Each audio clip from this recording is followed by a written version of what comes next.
Fier Barbono, nous allons une fois de plus nous en mettre plein les fouilles avec le trésor que nous a promis cette carte sur l'île à Babeur. Allez, allons-y Barbono, à Babeur à toutes. Oui, alors ça c'est quoi déjà? C'est le trident de Poséidon, bordel. Ah oui, avec le trident de Poséidon, nous allons posséder. Alors, c'est quoi la fonction du trident de Poséidon? Non mais tu vois, alors, il y a le méchant Salazar, qui est mort il y a super longtemps. Ouais. Et donc il revient, et pour le tuer, il faut le... D'accord, alors, ouais, rien, nous avons le trident de Poséidon, ouais d'accord. Ah, et une fois qu'on aura le trésor et la verroterie, à nous les petites femmes de joie de la Barbade. Ouais, on est les cadeurs des 7 mers d'Égypte. Des 7 mers du globe. Sérieux, fais un effort, merde. Allez. J'en ai marre. Des 7 mers de... Sérieux, c'est pas sérieux. Des 7 mers de Constantinople. D'accord, allez, c'est parti.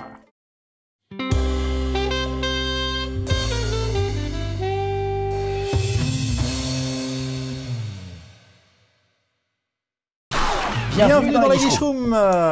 Cette semaine, chers camarades, cher Yann, Cher pirate. cher Yo, une bouteille de rhum, et chers producteurs, nous parlons de Pirates des Caraïbes numéro 5.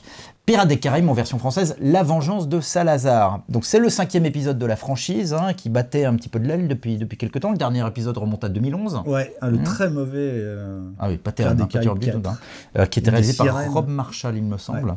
Ouais. Le pitch ici, donc, c'est le pitch ici.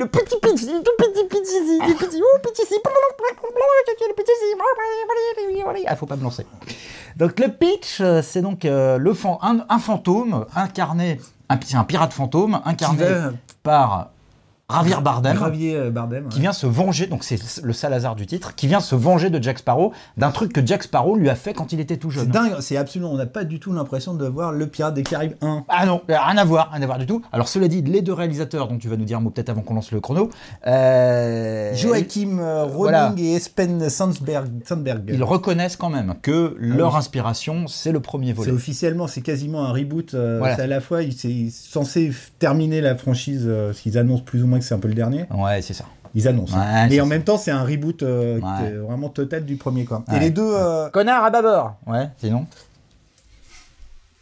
N'importe quoi. Et donc les deux réalisateurs, c'est les deux auteurs de la purgeasse dégueulasse de Repacorp Bandidas et du film Kon-Tiki, qui a eu beaucoup de succès à sa sortie. D'accord, bah il y a toi-même. quelques années. On lance la bande-annonce. C'est champagne, c'est champagne. Attends, c'est que le début. Juste la fête, quoi. Allez, on annonce la bande-annonce, on y va. Et donc ça commence, le beau drapeau des pirates qui brûle, Origin Story donc, et on commence avec un des plans. Ah, tu veux t'arrêter sur... Bah, c'est Javier Bardem, c'était juste pour dire qu'il a une carrière qui était un... Je sais pas, qui est pas très intéressante depuis quelques temps, ou est-ce que c'est moi, ou... Ouais, il ronronne, Pépère. Il a fait le méchant dans un des derniers James Bond, où il remonte à super. Voilà. J'ai vu quand même qu'il était au générique du prochain Aronofsky, qui s'appelle Mother. D'accord. Du prochain Asghar Farhadi, avec sa bien-aimée Penélope Cruz. Et qu'en 2017, il est à l'affiche d'un film qui s'appelle Escobar, aussi, un film espagnol, aussi avec Penélope Cruz, qui jouerait le rôle d'une journaliste qui tombe amoureuse de Escobar, qui est jouée par, évidemment, Javier Bardem. Voilà. Javier Bardem. Cela est pas très... T'as dit quoi? Javier Bardem. C'est drôle, ça. C'est pas mal. Gravier. Voilà, alors attention. C'est les petits cailloux qui font mal quand on sait. On va voir une des images les plus flippantes. Ça fait mal. Mon Dieu, c'est quoi? Immonde. Voilà. Immonde. Alors, c'est une des images chocs de ce Tu as mis trailer. vraiment le doigt dessus, quoi. Le fond vert dégueulasse. Et puis, rajeunissement numérique de... Avec Johnny Depp jeune. Dégueulasse. Encore plus... moins dégueulasse que la princesse Leia dans Rajeuni dans le Star Wars. Non, mais je veux dire, c'est... Disney, ils ont ouvert la boîte de Pandore des scientifiques fous d'image de synthèse, quoi. Idée intéressante. C'est fini. Développé. Johnny Depp jeune, bientôt on va avoir Johnny Depp contre Humphrey Bogart et Marilyn Monroe digitalisés dans des... je sais pas, le remake de La Soupe aux choux, je sais pas, quoi. Non, mais ça va devenir n'importe quoi. C'est rien que cette image-là, pour moi, c'est une vision de l'enfer cinématographique moderne, quoi. C'est ça, c'est une préfiguration d'un futur cauchemardesque pour le cinéma hollywoodien. Et c'est marrant parce que c'était quelque chose qui était plus ou moins annoncé il y a plusieurs dizaines d'années. Il y avait déjà des gens qui, au moment de l'élaboration de l'image de synthèse, des gens qui expliquaient qu'à Hollywood, le vrai fantasme des producteurs, c'est justement de faire revivre tous les vieux acteurs et de les foutre dans des films à jouer ensemble, quoi. Donc c'est vraiment, on est dans un vrai monde de zombies. C'est le retour des morts vivants au cinéma, quoi. Ouais, c'est intéressant et à côté de ça, en plus, je trouve c'est aussi symptomatique quand tu penses à tous ces reboots, ces remakes sans arrêt. T'as l'impression d'une société du cinéma hollywoodien qui n'est plus capable de dire adieu, quoi, en fait, qui n'est plus capable de dire au revoir, dire adieu, alors, de tourner la page. Dire adieu au dollar, non, ils savent pas le faire, ça. Ouais, non, mais voilà, c'est vraiment que ça, quoi. C'est très très bizarre. Donc, Donc c'est les acteurs qu'on faire, ressuscite, c'est des séries qu'on ressuscite, des films qu'on ressuscite, des franchises qu'on maintient à bout de bras, qu'on veut pas laisser mourir. C'est fou, quoi. On ne sait pas passer à autre chose. Non, on sait pas. Voilà. Et moi, on ne sait pas. Et moi, voilà. On sait pas. Voilà. Et puis, il n'y a pas de raison que ça continue comme ça. On en a assez. C'est la fête Continuons. du Voilà. Alors, je ne voulais pas. Effet spécial. Pardon. Je ne voulais pas toucher la caméra.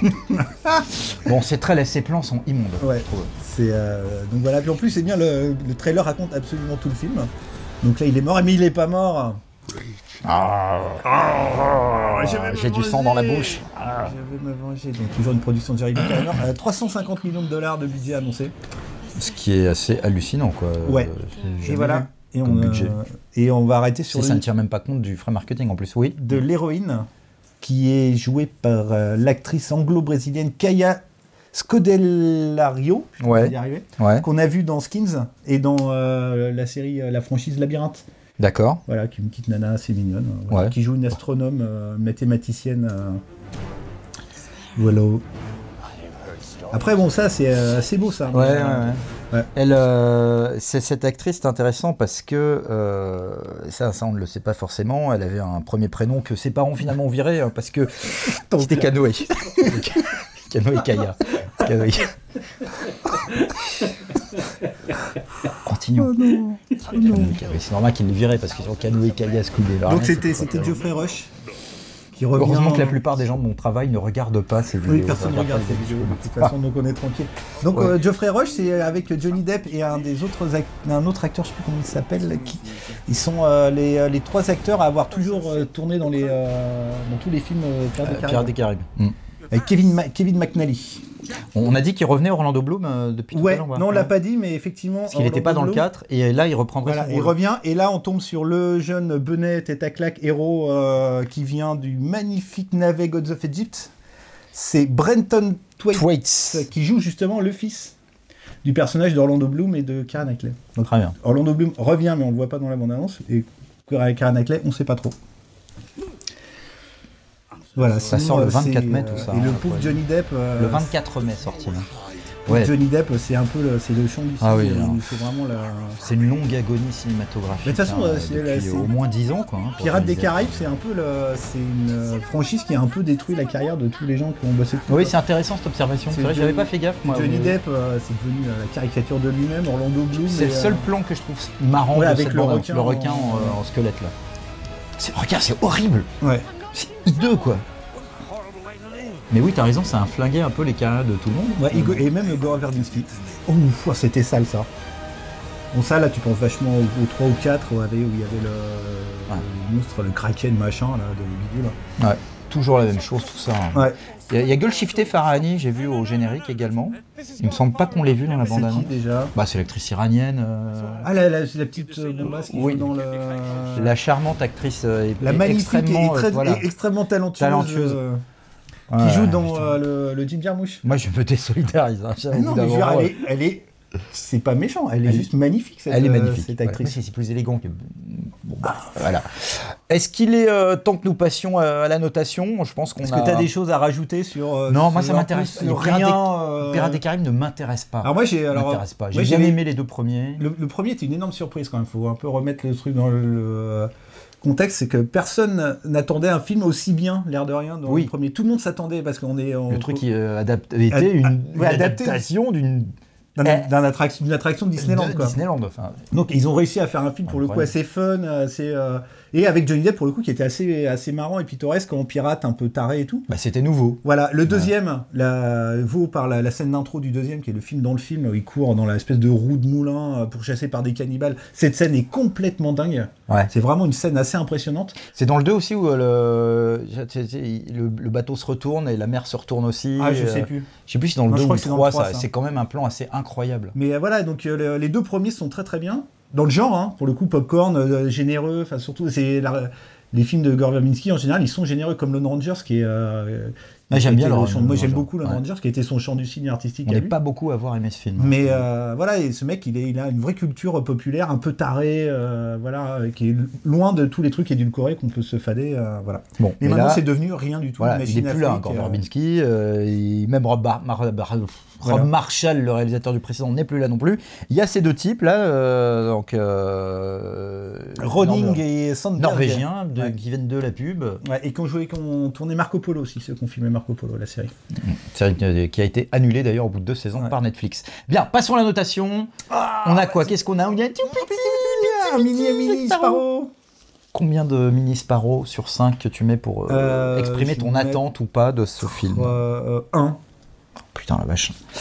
On traverse une mauvaise passe en ce moment dans les aiguilles, je trouve. Mais ça ne fait que commencer. Et moi je mettrais... je mettais 1 aussi, ouais, 1. J'ai pas de 1 sur 5. Ça mérite pas mieux. Ça mérite pas mieux. Juste une dernière info, il y a Paul McCartney qui va faire un petit caméo dans le film, après Keith Richards dans les derniers. Très bien, très bien. Excellent. Excellente info. Oui. Oui. Oui, on informe également que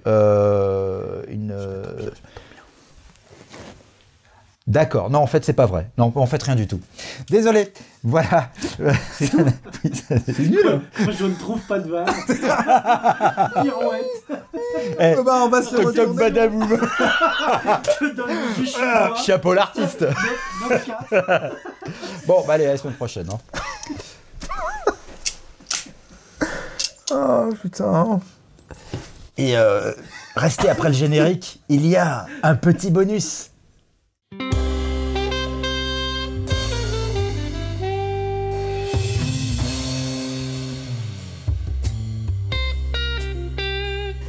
Ah, Pierre Barbono, voilà. La voilà.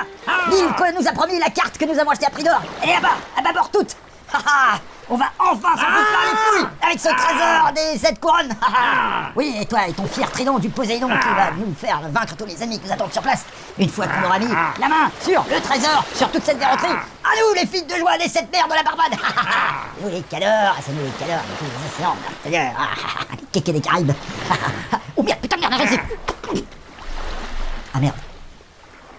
Hein? C'est qui? Je crois que j'ai fait un... Hein? J'ai fait un trou dans la coque. On va mourir? Non, on va couler. T'es con? Elle a l'air cool cette île là-bas. J'ai jamais pu te blairer. Tu sais nager, moi? Non. Pas de bol. J'ai malin avec mon triangle de Poséidon là. Adieu.